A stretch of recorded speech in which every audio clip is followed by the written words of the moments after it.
Join us on Patreon and become part of our journey to uncover history's untold stories. Your support helps us create in-depth content, bring hidden narratives to life, and keep history alive for everyone.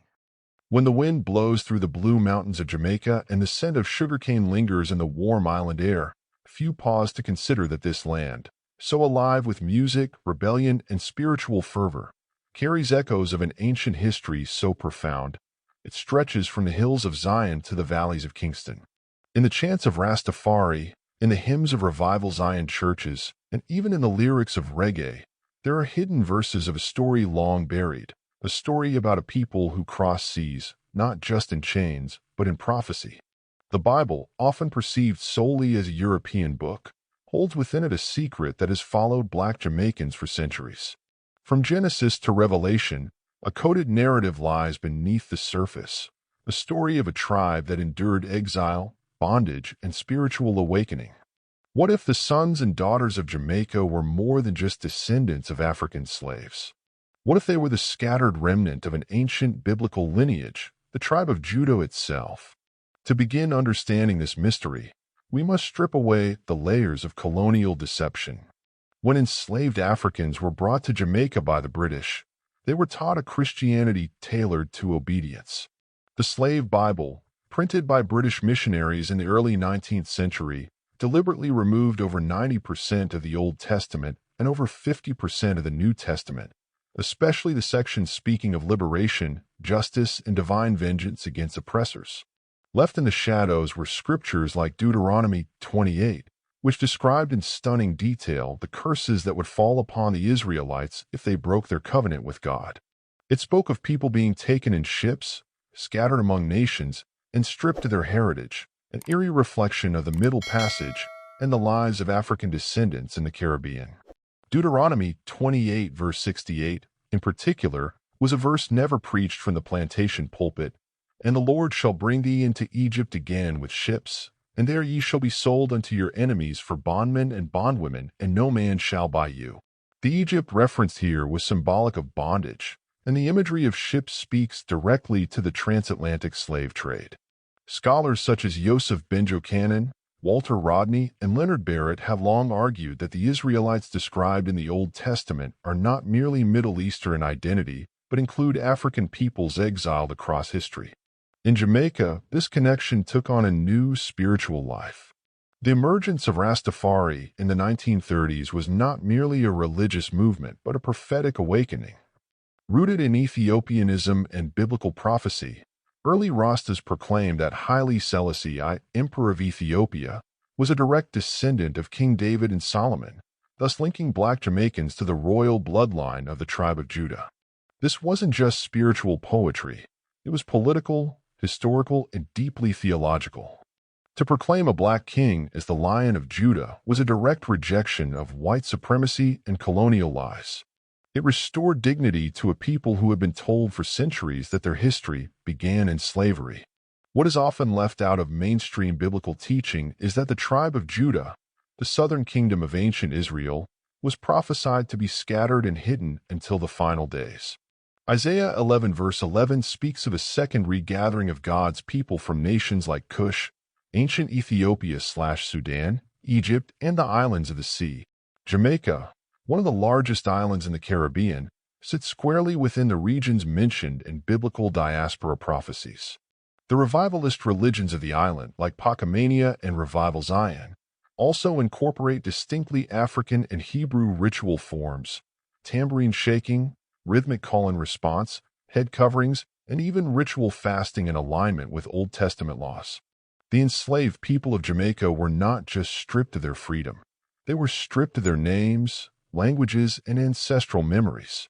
Yet, oral tradition, spiritual intuition, and hidden verses remained alive.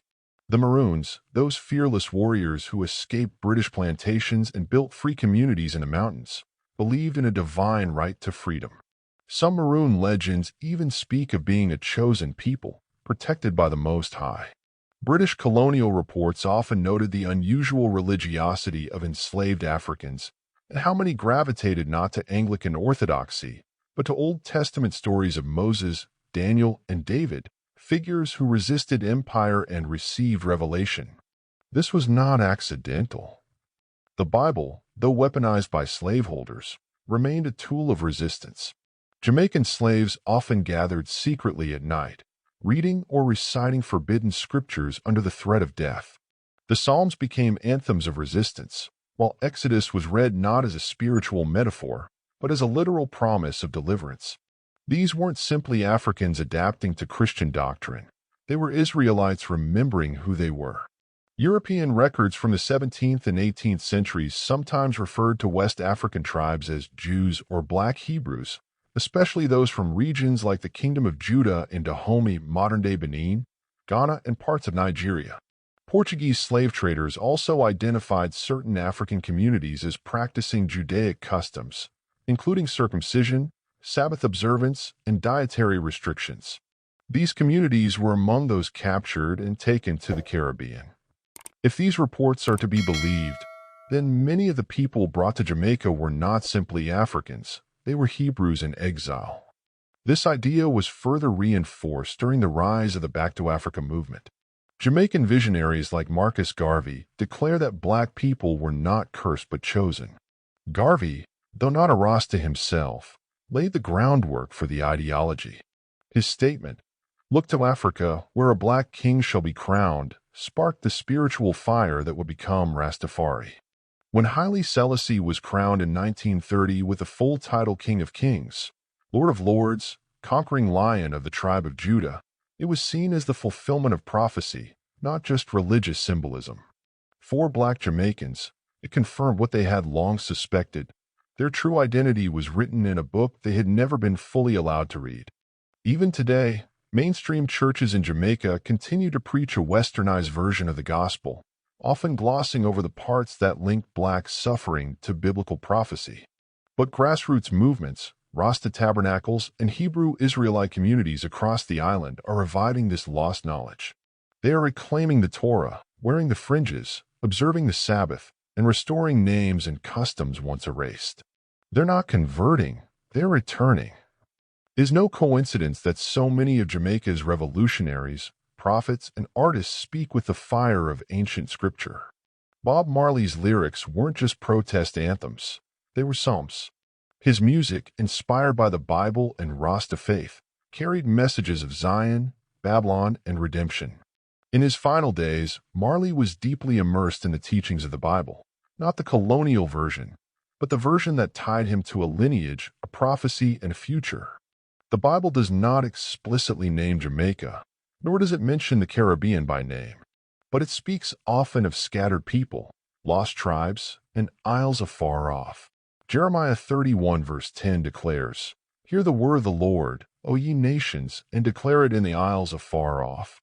He that scattered Israel will gather him." That gathering, for many, has already begun. The truth, long hidden in plain sight, is emerging from the mountains of Jamaica and entering the global conversation. Jamaica's national motto is "Out of many, one people."